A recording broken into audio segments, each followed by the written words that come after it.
So this course is called Living a Mythic Life.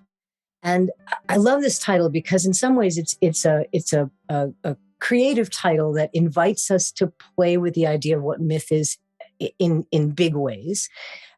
The idea of living a mythic life, what does that actually mean? And I don't, at least in my case, it doesn't mean necessarily that there are swords and superhero stories and dragons and things, as much as I would love that. But I think instead it's actually really about process and thinking about how we can gaze into myth. That living mythically means how we look into myth and how we look into metaphors, into archetypal ideas, and glean insights about our own lives, about our communities, about the world around us, that help us better understand who we want to be in the world and what our relationship is to it. And I'm going to talk a lot in this course about myth being an opening and a way in to find great questions rather than a way to jump immediately to answers. So the process, I think, of looking at a myth is, instead of saying this is a myth about X or Y or Z, but instead taste it, the story, and try it on and listen to it and hear it. And if you do that, if you kind of revel in it, the myth is going to reveal what it is about for you in that particular moment. Because every time you brush up against a myth or a metaphor or an archetype, it's going to tell you something different. And it may be subtle, but it's going to be different. And I think in this way, myths are rather like oracles. They're kind of like a grandiose magic 8-ball. You shake up the myth, and each time you ask it a question, it's going to give you a different answer.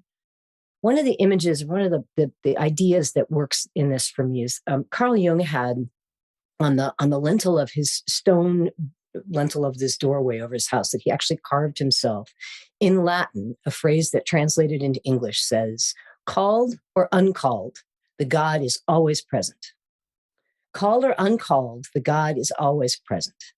And this is from a quote from a Renaissance scholar named Erasmus, who was telling the story of how the Oracle of Delphi responded to the Spartans' questions about whether or not they should attack Athens.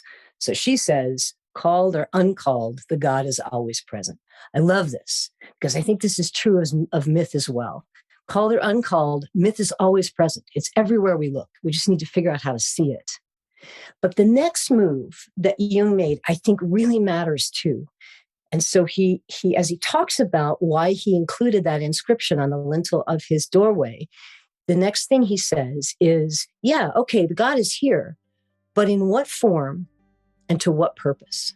I'm so thrilled you're here. And please come and join me in exploring the idea of how we might live questions and how we might live into answers and how we might live a mythic life.